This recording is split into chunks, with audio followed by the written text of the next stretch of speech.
Hello class, hello everyone. आज आपको पढ़ाने जा रहे हैं अयोध्या सिंह उपाध्याय हरिऔध की लिखी कविता पवन दूतिका। आइए कविता से पहले जान लेते हैं उनके संक्षिप्त जीवन परिचय के बारे में। तो आप देख रहे हैं खड़ी बोली के प्रथम महाकाव्य प्रिय प्रवास। आपको बताते चले कि आपकी जो कविता है वो प्रिय प्रवास से ही है। प्रिय प्रवास लिखने का श्रेय अयोध्या सिंह उपाध्याय हरिऔध को ही है। उनके काव्य में करुणा का अथाह सागर है। इनका जन्म 15 अप्रैल 1865 में आजमगढ़ जिले के निजामाबाद नामक स्थान पर हुआ था और इनकी मृत्यु 1945 को इनका स्वर्गवास हुआ था। इनकी रचनाएं जो मुख्य हैं वो है प्रिय प्रवास और वैदेही वनवास। उसके अतिरिक्त चोखे चौपदे, चुभते चौपदे, बोलचाल, रस कलश, पद्य प्रसून, कल्पलता, पारिजात, ग्राम गीत, ऋतुमुकुर, काव्य पेशम, प्रेमाम्बु प्रवाह, प्रेम प्रपंच, प्रेमाम्बुद बारिद, मर्म स्पर्श, रसिक रहस्य, प्रेम पुष्प पोहार, प्रेमाम्बु प्रश्रवण आदि इनके अनेकों ग्रंथ हैं। आइए, जब आपको कक्षा में जीवन परिचय का कार्य कराया जाएगा तो आपका ये पूर्ण हो जाएगा। अब इसके बाद हम चलते हैं सीधे काव्य में। तो मैंने आपको पहले भी बताया कि आपका पाठ है पवन दूतिका। पवन दूतिका मतलब संदेश वाहक के रूप में पवन के लिए यहाँ पर संबोधित किया गया है। कविता क्या कहती है कि बैठी खिन्ना एक दिवस थी गेह में अकेली, आके आंसू द्रग युगल से थे धरा को भिगोते, आई धीरे इस सदन में पुष्प सदग्रंथ कोले, प्रातः वाली सुपवन इसी काल वातायनों से।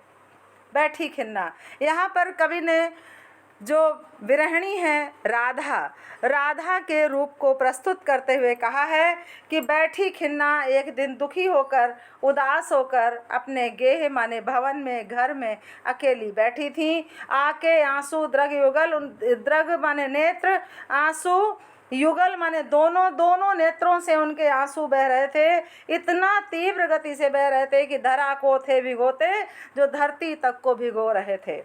आई धीरे इसी सदन में पुष्प सदग्रंथ को ले, और तभी उसी समय वातायनो अर्थात जिसे कहते हैं रोशनदान या खिड़की, उनके द्वारा जो सुपवन प्रातः काल वाली जो समीर वायु होती है, सुगंधित वायु होती है, वो उसी समय पुष्प सदगंध फूलों की सुगंध से भरपूर वहाँ पर प्रवेश करती है। अब आगे राधा उस वायु से क्या कहती हैं, देखिए। संतापों को विपुल बढ़ता देख के दुखिता हो धीरे बोली, सा दुख उससे श्रीमती राधिका यूं प्यारी प्रातः पवन इतना क्यों मुझे सताती, क्या तू भी कलुषित हुई है काल की क्रूरता से। संतापों को विपुल बढ़ता देखकर, जब उनके संताप माने दुख, विपुल माने बहुत अधिक मात्रा में, जब वो अधिक बढ़ते गए, दुखिता हो गई, तब उन्होंने धीरे से बोली सा दुख में देखिए, प्रसन्न जब व्यक्ति होता है तो जोर से बोलता है, और जब दुखी होता है तो उसकी आवाज़ करुणा भरी हो जाती है, तो आवाज़ उसकी कैसी हो जाती है, धीमी हो जाती है। तो धीरे बोली सा दुख, अपने दुख के साथ उससे श्रीमती राधिका ने कुछ ऐसे कहा कि प्यारी प्रातः, हे प्यारी प्रातः काल की पवन, तू मुझे इतना क्यों सताती है। कहीं ऐसा तो नहीं कि तू भी दुखी है, तू भी कलुषित है, क्लेशित है इस काल की क्रूरता से, इस समय की क्रूरता से। ऐसा तो नहीं कि तू भी सताई गई है। आगे कवि ने क्या कहा कि मेरे प्यारे नौ जलद से कंज से नेत्र वाले, जाके ना आए मधुवन से और न जो भेजा संदेशा, मैं रो रो के प्रिय विरह से बावली हो रही हूँ, जाके मेरी सब दुख कथा तू श्याम को सुना दे। अब यहाँ पर राधिका ने उसी वायु के झोंके को अपना संदेश वाहक बनाते हुए और कहा है, क्या कहा कि मेरे प्यारे नौ जलद, जो मेरे प्रिय हैं, नव माने नवीन, जलद जो नए जल से भरे हुए बादल हैं, और कंज माने कमल नेत्र वाले, जो कमल के समान नेत्रों वाले हैं, जो जाके ना आए मधुवन से, जो जा करके आज तक ना मधुवन से आए और ना भेजा संदेशा और ना ही अपना कोई संदेश यहाँ पर भेजा है। मैं उन्हीं के विरह में, मैं उन्हीं के प्रेम में, मैं रो रो करके प्रिय विरह से बावली हो रही हूँ, मैं बावली हुई जा रही हूँ। और जाके मेरी सब दुख कथा तू श्याम को सुना दे। मैं इस दशा से गुजर रही हूँ, उनके विरह व्यथा में मैं ऐसे जी रही हूँ, ये मेरी सारी कथा तू जा करके श्याम को सुना दे।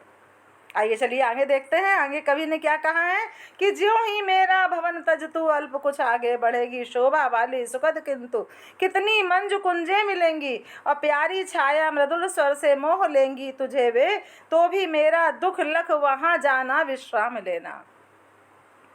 कवि कहते हैं कि राधा उस पवन से कहती हैं कि ज्यों ही मेरा भवन तज के, जैसे ही तू मेरा भवन छोड़ेगी और तू अल्प, अल्प माने कुछ आगे बढ़ेगी, वैसे ही तू देखेगी कि शोभा वाली कितनी सुंदर सुखद किंतु मंजु कुंजे मिलेंगी तुझे अनेकों, कितनी सुखद कुंज, कुंज माने होता उपवन, तुझे ऐसे कितने उपवन मिलेंगे जिनकी प्यारी छाया मृदुल स्वर में, स्वर किसके, उन पत्तों के, वो जो उनकी हवा से सरसराहट होती है, उन मधुर स्वर से मोह लेंगी तुझे, वो तुझे मोह लेंगी, तेरा मन ऐसा करेगा कि मैं यहीं ठहर जाऊं।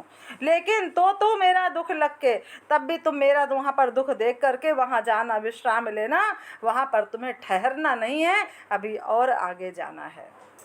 आगे कवि कहते हैं कि थोड़ा आगे सरसरव का धाम सतपुष्प वाला, अच्छे अच्छे बहुद्रुम लतावान सौंदर्यशाली, प्यारा वृंदावन विपिन मन को पुष्पकारी मिलेगा, आना जाना इस विपन में मुँह माना न होना। क्या उन्होंने कहा कि थोड़ा आगे, जैसे ही थोड़ा आगे बढ़ेगी ना, तो सरस रव का धाम सतपुष्प वाला, तुम्हें ऐसा सरस, सरस माने सुंदर रसों से युक्त, पुष्प वाला, 7 पुष्पों की सुगंध वाला, 7 पुष्प कौन से, वही बेला चंपा जूही चमेली, ये जो 7 पुष्प जिनकी सुगंध सबसे अधिक सभी को प्रिय है, सर्वप्रिय है।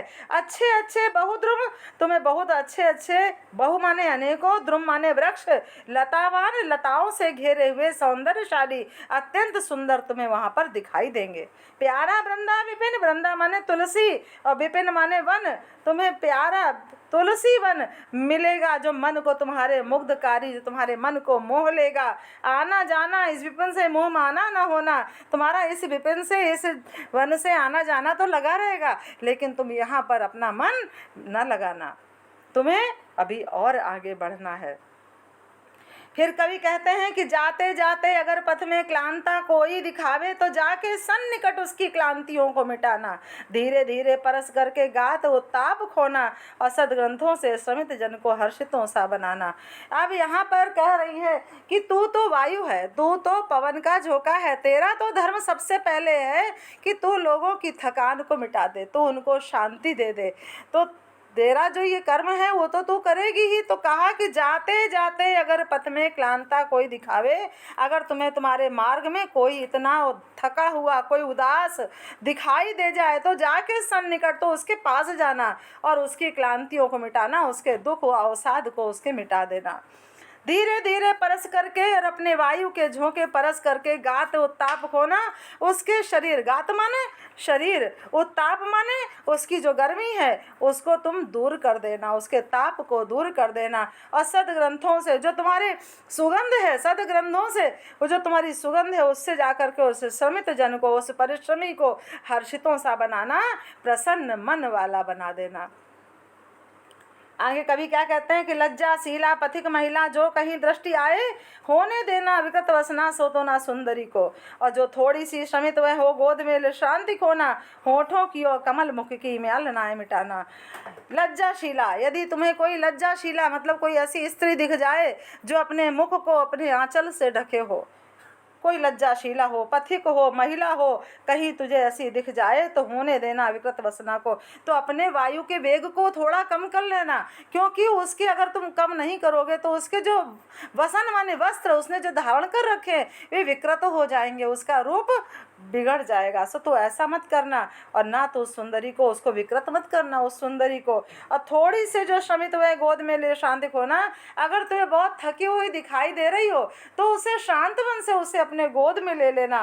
होठों की और कमल मुख की म्याल ना मिटाना, उसके होठों की और उसके कमल जैसे सुंदर मुख की उस थकान को तुम मिटा देना, क्योंकि तू वायु है, तेरा धर्म है, तेरा ये कर्म है कि तू सबको शांति ही देती है, छाया प्रदान करती है।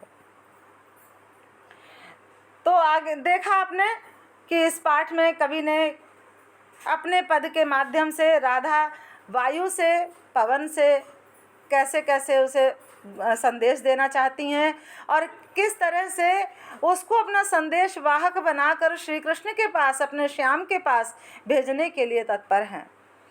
चलिए, आज आपकी पहली वीडियो आपने यहाँ पर देखी, इसे सुना और समझा। इसका दूसरा भाग आपको दूसरी वीडियो मिलेगा, उसे देखना मत भूलिएगा।